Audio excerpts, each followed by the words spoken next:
New details about how much President Biden struggled at times to either recognize or remember the names of his own staff. It's all according to the new book, Original Sin. One of these instances happened even before Biden was president. Authors Jake Tapper and Alex Thompson reporting, and I quote from their book, during an 8-day grueling bus tour in Iowa in December 2019, Biden gave his aides pause. While doing prep, he struggled to remember the name of longtime aide Mike Donilon. You know, he said, groping for it. His aides side-eyed one another. Donilon had worked with Biden since 1981.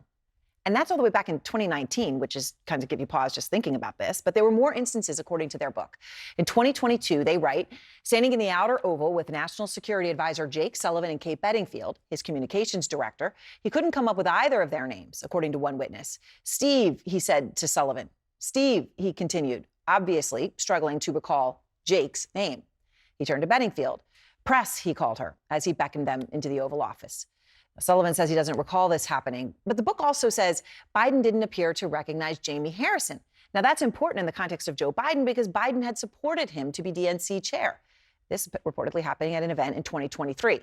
Biden took Harrison's hand and just kept shaking it without saying anything.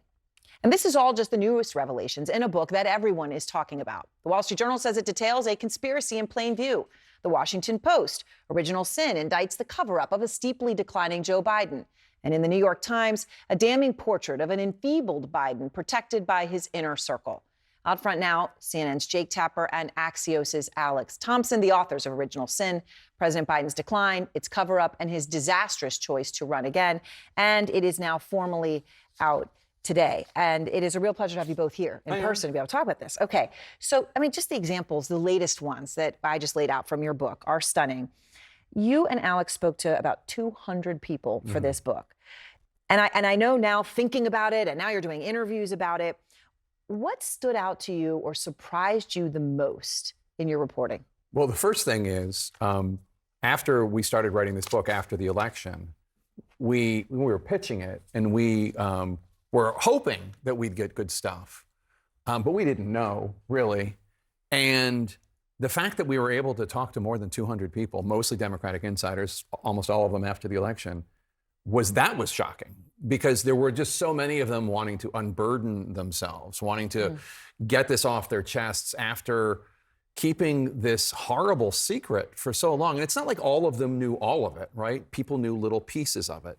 And I think that in itself was shocking. But then if I had to just pick one scoop from the book, I think ultimately the moment that I keep thinking about is Senator Bennett of Colorado saying that after he leaves the White House at an immigration event in June 2024, and Biden's having like a really rough time, he leaves and thinks like, no wonder our immigration policy is such a mess.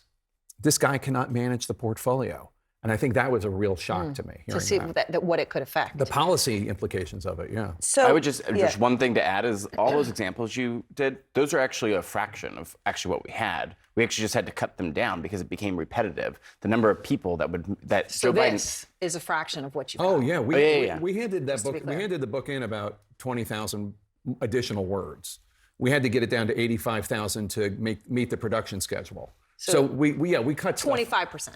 Well, I'm not what I mean, I'm just saying that's a 25%. lot that you have. But so many people that had known Joe Biden for so long recounted experiences, especially by the end of 2023, where they would go up to him and then they would see, in their words, sort of just this vacant stare, and they would say hi, and they just, in their heads, they were like, I don't think he remembers me.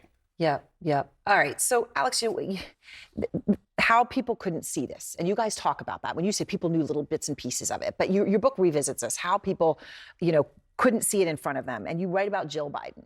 You write, one person from Biden's orbit asked, I feel anger at Jill. How do you not recognize that the person you live with is in decline? And now this is a question. Do you think she knew? I think intuitively she knew, and you can tell that by the way that she behaves, right? I mean, you can see it the way, even in the View interview 2 weeks ago, the way that she would jump in, right, and help him with his answers. And that's not new. She'd been doing that increasingly for the last 2 or 3 years. I don't know if she necessarily realized what she was doing, but by her actions, she knew that he was not the same and needed someone to help pick up the slack. So, Jake, the cancer diagnosis is coming 2 days before the book comes out. And I know there are some who think that this is a that was to detract from your book or take away from it. You know, there's those theories out there.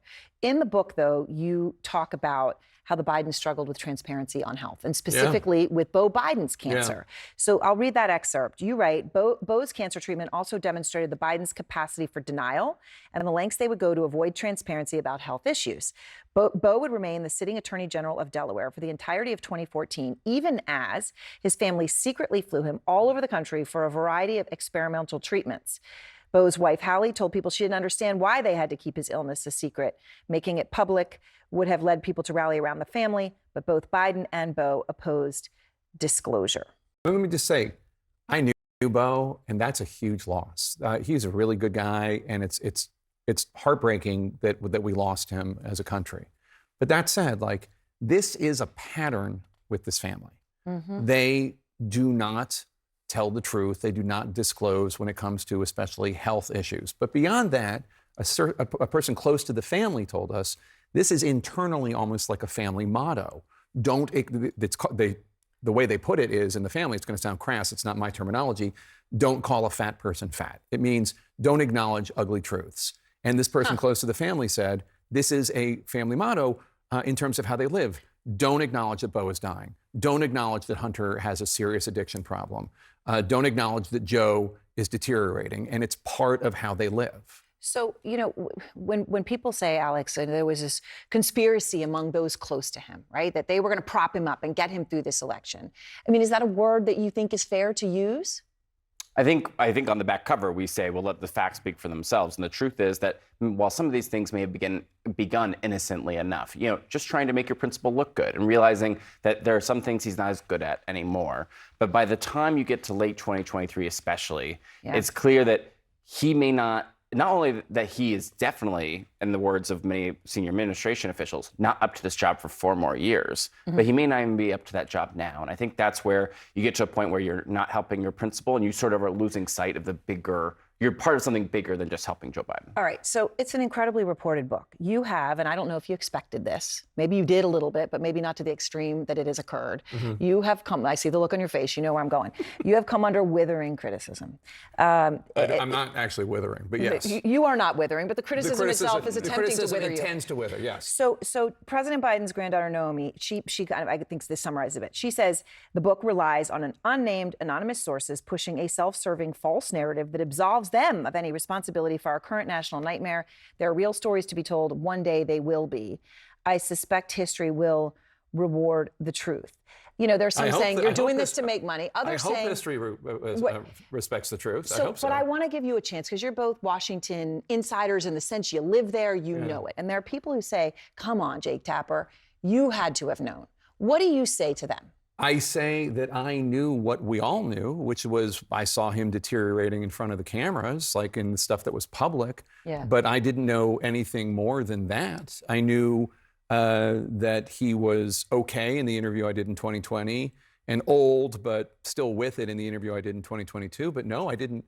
I didn't Which know is the more. same impression, by the way, I had in June 2024 with him. Yeah, I mean, it's old, consistent. but okay. But I didn't know about all these horrible moments. The reason why the debate was so shocking is because that was a president who is non-functioning. Not a president who had a gaffe, not a president who tripped on his stairs, a president who is non-functioning and was basically non-functioning for 90 minutes to different degrees. So I think that is why it's so shocking. And I think the reason why there's such interest in this book is because people want to know what really happened. As for Naomi, we know and we report in the book that the Biden family is very close and they stick together. And I don't begrudge her standing up for her dad and her grandfather. But I will say we stand by our book. And we do hope that history does reward the truth. And I hope that there will be, then you get the sequel with the other 25%. Okay? All right. Thank you both. And congratulations on incredible work and Thanks, all that Erin. it took to do this. All right. Thank you both so much.